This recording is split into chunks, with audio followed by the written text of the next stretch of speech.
Hey guys, it's Pro Stuff TV. I'm going to be doing a little bit of not really a review, but more of just a comparison between the Uncharted 3, the newly released Uncharted 3, and Uncharted 2, Among Thieves. So, let's just boot up the new Uncharted 3, Drake's Deception. And I am not going to talk about the campaign or the stories at all, because, in my opinion, the most important part of the campaign, among other things, is the story, and I don't think you can really improve upon a story as long as it's already, a good one. I don't think you can have a better story. That's sort of personal preference. But I'm sure Uncharted 3 has a fantastic story. I know Uncharted 2 did. But this video is going to be mainly about the multiplayer aspect and the improvements and changes, mainly in the multiplayer side of things. So I'm going to start out by talking about one of the most important things, at least to me personally, in a multiplayer experience, and that is the graphics and just the overall art style. And for me, I loved the graphics in Uncharted 2. I thought they were fantastic, and they really set the bar. Uncharted 2 is the bottom right screen right there. You can look at it, and I thought it really set the bar for a lot of games, and it showed what the PlayStation 3 could do. And as soon as I saw it, I just absolutely loved it. But I picked up the Uncharted 3 beta, and I started playing that.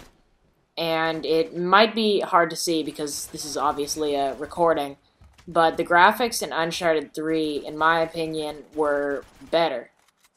I absolutely loved the maps, and I liked how everything seemed to have a little bit more color than in Uncharted 2. Uncharted 2 seemed like it was a lot of grays and browns, and I felt like I was getting much more color and lighting in Uncharted 3. So I definitely think there was an improvement in the graphics, but that's just my personal opinion. It's mainly the art style and the colors that really popped out at me. And the next part of the multiplayer that's obviously extremely important is the gameplay, and just how it plays, how it feels, and the way it works. I felt like the game mechanics in Uncharted 3 were very similar to Uncharted 2, and the games in general share a lot of similarities, but there were definitely some improvements. When you go into your crosshairs, or not really your crosshairs, and you look down them, in Uncharted you either had, a little circle that was cut into 4 things, or you had a scope. And in Uncharted 3, I think they improved upon the crosshairs a lot. If you look at them, there's lines on the sides, and there's lines on the top, and there's a little dot in the middle. And I thought that was a huge improvement from the crosshairs in Uncharted 2. And one gameplay difference that really popped out at me was the pistols. There was a huge difference in the pistols when I was playing in Uncharted 3. When you're playing Uncharted 2, it takes maybe half a clip of pistol shots to take down an enemy. So that's a lot of shots, and if you hit all of those shots, you'll probably bring them down. As you can see, I'm shooting at someone with the pistol right now. In Uncharted 3, the pistol had a lot more power and a lot more force. It was maybe 3 or 4 shots, and I personally liked that. I liked that it was a little bit easier, but it also had more kick, and it was a little harder to use.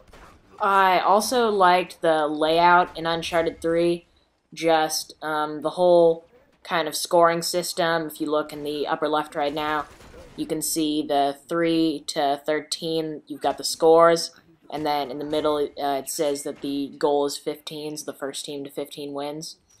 And it shows you the time limit.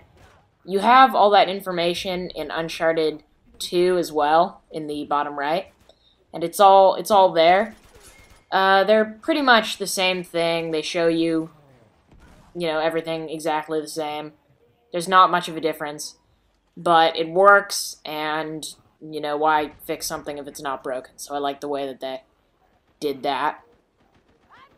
And also, I liked the maps in Uncharted 3. I thought they were a huge improvement. That was the biggest thing that stuck out to me in Uncharted 3 was the maps. They were fantastic. You can't see it on this map right now, but there was the airstrip map that actually moved. You were on either a plane or in the little jeeps following it, and the entire map was on a runway as the plane was taking off. So the whole dynamic feel to that map was really cool. And what really stuck out to me about this map right here was just the pure scale of it. It felt a lot bigger than the maps in Uncharted 2. The Uncharted 2 maps almost felt a little bit small to me. I had no problems like that here. They were gigantic, there were places to hide everywhere. It was really, really impressive. Another thing that really stuck out at me about the Uncharted 3 maps was that I felt like they were much less flat than the Uncharted 2 maps. I know there was a lot of, you know, dynamics and a lot of places you could jump up onto in the Uncharted 2 maps, but these just felt, you know, much more flat. I liked how the landscape had more of a, you know, it just felt more dynamic. It felt like there were higher spaces, lower spaces.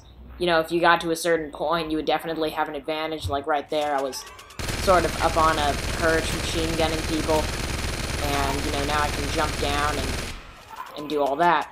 So I felt like there was much more space to maneuver in the Uncharted 3 maps as opposed to the Uncharted 2 maps, where they seemed sort of all flat and there, you know, wasn't much space. So the last thing I want to talk about in the Uncharted 3 multiplayer is that now they added hit markers, which was something that I personally was missing in Uncharted 2, and I thought that it made it a lot hard, especially if you were just beginning or if you had taken a break from playing the game. It made it really hard to get back into it, and overall made it a much harder game. In Uncharted 3, however, though, they did add hit markers, and I felt like it made it a much easier game to sort of just get back into and to pick up and play. Over and over again, I found myself sort of saying, you know, I want to play some Uncharted 3, and I'd jump back into the beta, and I'd start playing again, and it didn't, you know, take me 5 minutes to get good again like it did in Uncharted, because I had to sort of adjust. So I definitely think that the hit markers were an improvement, and it made it much more user-friendly and much more beginner-friendly to people who are new to the Uncharted franchise. You're falling behind. And overall, I thought it was an improvement. Anyway, thanks for listening. That pretty much sums up my Uncharted 2 and Uncharted 3 video. I hope that you enjoyed it, and I hope that if you're thinking about picking up the new Uncharted 3 or even picking up Uncharted 2, that you definitely give the franchise a chance. Even if you're used to first-person shooters and you're not really sure if you want to invest in a third-person shooter, I can guarantee you that it is a great game, not only for the single-player experience, but for the multiplayer experience. So I can't stress this enough. If you have a PS3, you need to get an Uncharted game. How's it going, guys? It's Pro Stuff TV. Yes, I'm wearing a hat because my hair is pretty ridiculous right now. So that was my Uncharted. Wow, you know, the lighting in this room is terrible. I'm sorry. See, I've only got one light in the entire room, and that's that right up there. That's the only light in the entire room. Anyway, hope you enjoyed the video, and tell me what you think, if I should do more gaming videos. I was just showing a little support for the nerd community there, and if you have a PS3 and you're like me, you're probably super excited about the release of Uncharted 3. As of now, it's already gotten a perfect score, a 10 out of 10 from IGN, so it's a fantastic game that I'm super excited about.